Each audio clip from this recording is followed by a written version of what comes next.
Assalamualaikum warahmatullahi wabarakatuh. Jumpa lagi bersama saya Maizarini STP, calon guru penggerak angkatan 10 Kabupaten Indragiri Hilir dari SMK Negeri 1 Tembian Hulu. Hadir bersama saya Ibu Widina SPI, guru kejuruan Agri Teknologi Pengolahan Hasil Pertanian. Assalamualaikum Ibu. Waalaikumsalam. Terima kasih. Bagaimana kabarnya Bu hari ini? Alhamdulillah baik. Alhamdulillah. Terima kasih Bu sudah hadir di ruangan ini.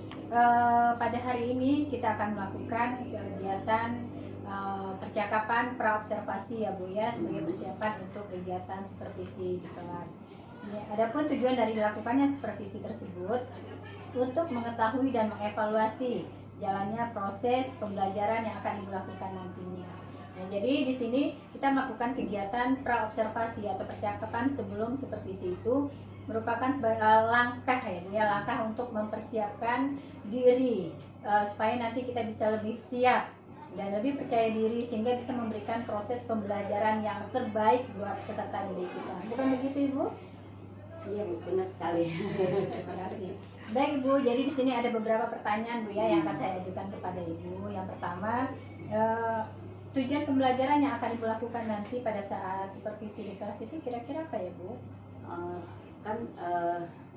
Di sini kan kami kan belajar kelas 10. Iya. Di kelas 10 ini saya sekarang memasuki pada elemen 4. Iya. Nah, di elemen 4 itu di sini saya tujuan pembelajarannya adalah peserta didik mampu memahami praktek produksi yang baik atau GMP, Good Manufacturing Practice. Jadi tujuan pembelajaran Ibu, siswa mampu melakukan proses GMP ya Bu ya dalam prakteknya nanti di kelas. Oke, selanjutnya bagaimana Bu? Area pengembangan yang hendak Ibu capai dalam proses pembelajaran nanti. Kira-kira seperti apa Bu? Area pengembangannya kan Bu gini, ini kan kita kan pembelajaran GMP ya, praktek. Di sini anak kan memahami praktek produksi yang baik, ya kan. Terus di dalam memahami produksi baik yang ingin saya kembangkan adalah bagaimana nantinya anak bisa memproduksi produksi yang baik itu kan, tapi dengan SOP yang mereka lakukan gitu. Misalnya yang pertama ini ada tentang higienitas, higienis ya Bu ya, higienis pada karyawan nanti, higienis itu yang ingin. Jadi anak-anak bisa nantinya mengimplementasikan ke lapangan gitu. Mereka bisa nanti ketika mereka sudah belajar ini kan, mereka pas ketika nanti praktek di workshop mereka sudah tahu, oh ini higienis seperti ini, higienis lingkungan, higienis diri gitu kan. Jadi mereka sudah bisa melakukan. Baik, jadi tujuan area pengembangan yang hendak Ibu capai itu siswa mampu mengimplementasikan Bu ya dari apa atau teori ya sudah didapatkan oleh mereka selama pembelajaran di kelas. Terima kasih Bu. Selanjutnya strategi apa yang Ibu persiapkan pada saat pembelajaran di kelas nanti Bu? Strategi pertama jelas kita mempersiapkan itu adalah membuat RPP ya. Iya betul. RPP atau modul ajar. Ya, modul ajar ya. Kalau kita kan modul ajar sekarang ya. Modul ajar yang kita persiapkan adalah apalagi kita sekarang kan di kurikulum Merdeka ini kita diminta adalah modul ajar yang berdiferensiasi yang diimplementasikan kepada pembelajaran sosial emosional gitu. Itu terus nanti saya juga yang akan saya strategi yang akan persiapkan adalah alat peraga, mempersiapkan media pembelajaran alat peraga seperti itu Bu. Oke. Jadi di samping Ibu mempersiapkan modul ajar yang terintegrasi dengan penerapan pembelajaran berdiferensiasi dan PSE ya Bu ya. Selanjutnya untuk media pembelajaran yang akan Ibu gunakan di kelas nanti kira-kira apa Bu? Media yang kita gunakan biasanya media kan biasa PPT, kan bisa di laptop ini kan PPT, buku, bisa kan LKPD yang biasa kita gunakan ya kan Bu. LKPD yang menerangkan tentang higienitas seperti itu. Baik Ibu, jadi nanti kapan Ibu akan melakukan proses pembelajaran ini Bu? Hari apa, tanggal berapa, dan di jam pembelajaran keberapa Bu? Kebetulan saya kan di jadwal itu hari Selasa Bu. Iya. Di jam pertama dan jam kedua. Jadi kegiatan itu akan saya lakukan pada hari Selasa.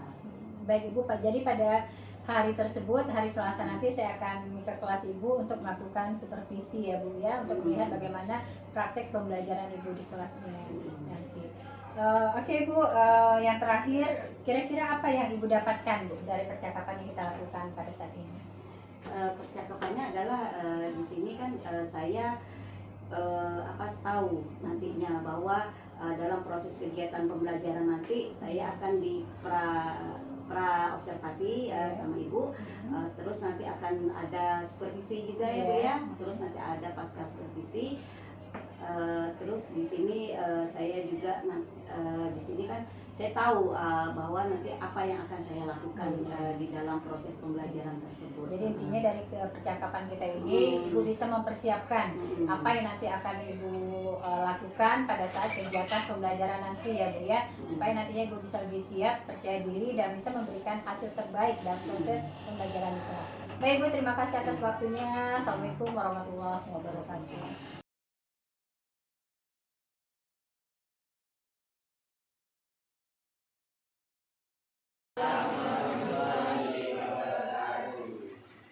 Apa kabar anak semua? Baik. Kelas mana? Nah, silakan ke kelas, siapkan kita mulai pelajaran, mulailah sama-sama berdoa. Berdoa mulai.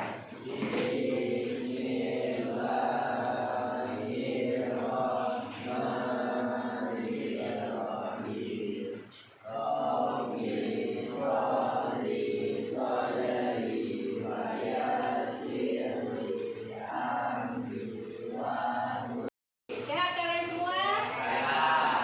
Tunjukkan senyum terbaik kalian. Lihat senyum terbaiknya. Masih ada senyumnya yang tak baik nih. Kenapa? Ada masalah? Belum mandi atau gimana? Oh ya. Masih ngantuk?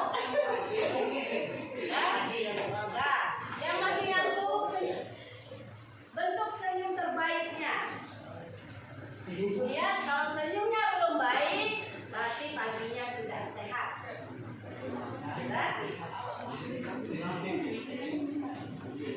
Sudah sehat semua? Sudah semangat semua? Sudah, ya kan? Sudah siap melakukan pelajaran? Baiklah, kalau sudah siap melakukan pelajaran, Ibu absen dulu ya, anak Ibu. Tak semangat, berarti cuma bagian sini, cuma yang siap, sini tidak siap. Sudah siap melakukan pembelajaran? Ya. Semangat pagi-pagi, semangat. Masa pagi-pagi tak semangat? Ya kan?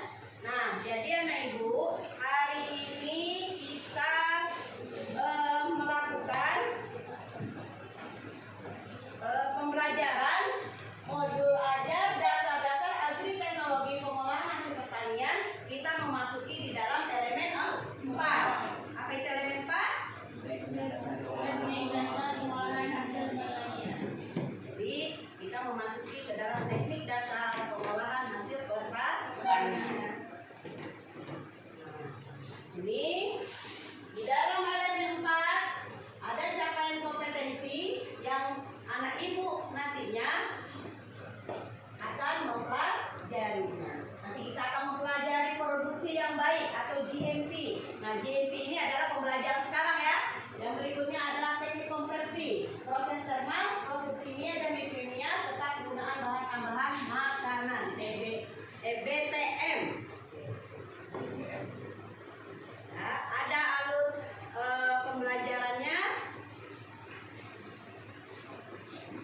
Nah, di sini kita ambil pertemuan pertama. Tujuan pembelajaran kita adalah peserta didik mampu memahami praktek produksi yang baik GMP. Sudah pernah dengar GMP belum? Nah, di mana kalian mendengar GMP? Aku di workshop. Kemarin ada pembelajaran awal ya. Berarti sudah GMP. Berarti praktek produksi yang baik. Nah, di sini kita mengambil tema adalah higienis. higienis. Ibu ambil lingkungan, kebersihan ruangan, kebersihan diri, kebersihan alat, kebersihan alam sekitar, kebersihan lingkungan. Ya, bagaimana cara kalian? Ya, nih ada diri sendiri melakukan higienis pribadi. Tadi ada bilang ya, higienis pribadi. Coba, bagaimana cara kalian melakukan higienis pribadi? Mencuci tangan sebelum melakukan sesuatu. Mencuci tangan sebelum melakukan pekerjaan. Mandi dulu, udah mandi? Sudah. Ada yang belum mandi? Ayo jujur. Ayo jujur. Ada yang belum mandi tak? Ada yang belum mandi? Ada yang mandi besok. GMP. Nah coba, ini ada higienis in products. Apa maksudnya?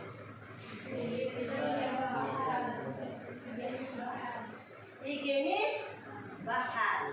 Coba Anda hidup lagi. Quality management.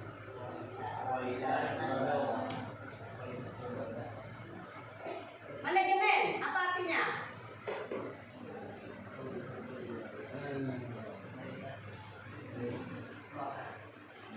Memanajemen dalam sebuah produksi yang baik. Nah, kalian lihat sini nanti nih. Ada complaint and record. Apa? Komplain. Nah, komentar. Jadi nanti ada para konsumen jika dia komplain atau memberikan komentar terhadap produk kita. Komentar bagus, berarti hasil kerja kita bagus. Jika komentarnya tidak bagus, berarti GMP-nya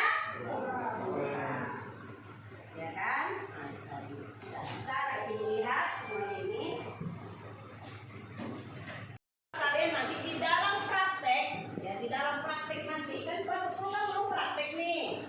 Ya, nanti di kelas 11 kan sudah praktek. Jadi di dalam kalian praktek nanti, Ibu harapkan apa yang kita pelajari tentang GMP dan higienis ini, maka anak Ibu akan menerapkannya di pelajaran praktek.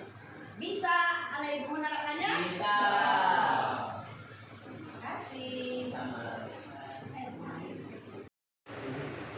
Ya, ya ini ada kelompok kuning. Kelompok kuning ada Serpiana. Ya, yang kedua Kanzila Rianti. Yang ketiga Umi Sipawardana, Junaida Miska Haryanti. Nah, ini satu kelompok ya. Satu, kelompok 2 lihat video nomor 2, kelompok 3 lihat video nomor 3, kelompok 4 lihat video nomor 4. Terus kelompok 5 kalian bisa mengamati hasil produksi yang ada di workshop. Ya. Tapi kalian tidak workshop. Kan kemarin kan udah pernah lihat kan kakaknya kerja. Nah, bisa kalian pengamatan seperti itu. Udah bisa semua? Udah? Nah, jadi anak Ibu di sini lihat video yang sudah disediakan, terus amati higienisnya. Ada higienis karyawannya bagaimana? Yang kedua, amati higienis dari peralatannya bagaimana? Ketiga, amati kebersihan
kan misalkan yang dari cara tradisional kurang tidak menerapkan GMP sehingga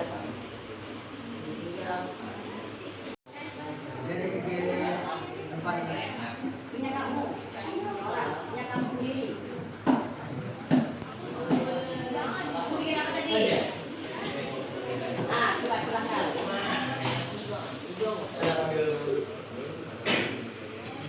Menggunakan alat-alat modern dan menerapkan GMP. Nah, jadi menerapkan Menerapkan GMP dan jelaskan.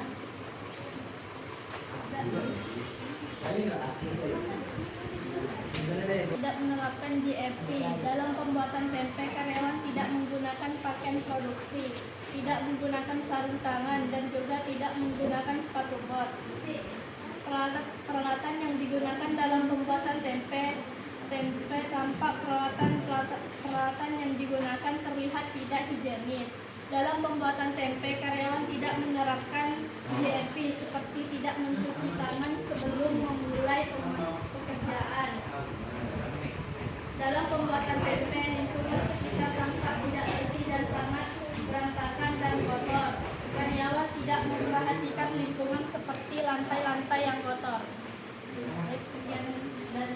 Terima puas dengan jawaban dari kelompok 1. puas saya terima. Saya senang belajar tentang GMP. Karena GMP saya mengetahui barang yang higienis dan tidak higienis.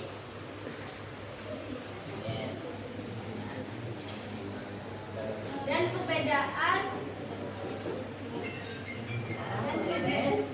antara pembuatan modern dan tradisional.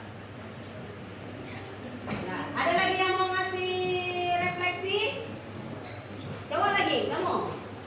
Refleksi dari saya sangat senang karena saya bisa mengetahui tentang GMP atau mendidikan cara pembuatan yang mana yang tidak higienis dan mana yang higienis.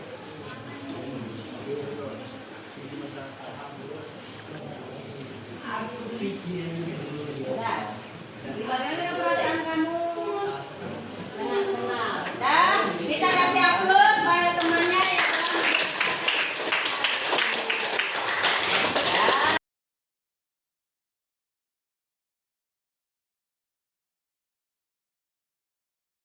Assalamualaikum warahmatullahi wabarakatuh. Bersama kami dalam kegiatan percakapan pasca observasi. Saya Maizarini, STP calon juru penggerak kata 10 dari SMK Negeri 1 90 Kabupaten Indragiri. Ada bersama saya Ibu Dinas dari Guru yang akan diobservasi. Selamat pagi Bu. Dan hadir juga bersama kami Bapak Kasur Ketujuh sebagai pengajar praktek CJP Angkatan 10. Selamat pagi Pak. Baiklah, di sini kami akan melakukan kegiatan percakapan pasca observasi. Sebelumnya saya ucapkan terima kasih Ibu, Bapak sudah berkenan hadir untuk melakukan kegiatan kita pada tahun ini. Bu Bidina, sebelum melakukan kegiatan percakapan pasca observasi, nanti ada beberapa hal ya Bu ya yang akan saya tanyakan kepada Ibu. Saya Ibu. Terima kasih Bu Bidina. Yang pertama Bu, bagaimana perasaan Ibu setelah melakukan kegiatan observasi kemarin Bu? Perasaan saya Bu senang. Iya. Awalnya senang itu karena ini adalah kegiatan saya bersama anak-anak ya. Terus di sini kan ada pembelajaran berdiferensiasi itu PSD yang baru perdana. Perdana saya melakukannya di kelas gitu. Jadi saya merasa senang sudah bisa melakukannya di kelas Bu. Baik, terima kasih. Senang sekali ya Bu ya. Ya. Bisa Ibu ceritakan kembali Bu orientasi pengembangan yang Ibu lakukan dalam proses pembelajaran di kelas dan apa saja langkah-langkah yang Ibu lakukan dalam proses pembelajaran di kelas kemarin? Pengembangannya itu kan Bu saya kan sesuai dengan tujuan pembelajaran, Iya. ya kan, tujuan pembelajarannya itu adalah peserta didik mampu memahami praktek produksi yang baik atau GMP. Iya. Nah, dari tujuan pembelajaran ini saya berharap nanti anak-anak ya Bu ya bisa mengimplementasikan, karena di sini saya mengambil materinya adalah tentang higienis. Iya. Ya kan, jadi nanti ketika mereka praktek dia sudah menerapkan GMP di dalam proses praktek tersebut. Terus yang kedua ini yang ingin saya kembangkan kan adalah proses pembelajaran berdiferensiasi dan PSE yang diimplementasikan ke KSE. Jadi ada dua ya Bu ya, ada Iya. dua langkah-langkah yang akan Ibu lakukan dalam proses pengembangan pembelajaran di dalam kelas nanti. Menurut Ibu, apakah area pengembangan yang Ibu lakukan itu sudah terlaksana Bu? Dan sejauh mana proses penerapannya dalam proses pembelajaran di dalam kelas? Masih tahap perdana Bu. Ya kan sekarang kan baru perdana kemarin kita melakukannya. Jadi di dalam kelas itu kita kan sudah melakukan penentuan minat anak, kan juga kan bagaimana cara belajar anak, ya kan kita sudah menentukan di situ. Nah di situ anak-anak sudah kita ini loh minatnya yang disukainya, ini loh buat proses pembelajaran yang disukainya. Nah dari situlah kita kembangkan. Berarti di awal kita melakukan pemetaan kebutuhan Iya. murid tadi dulu ya Bu ya. Menurut Ibu, kira-kira apa kendala yang Ibu lakukan dalam proses pembelajaran di dalam kelas Bu?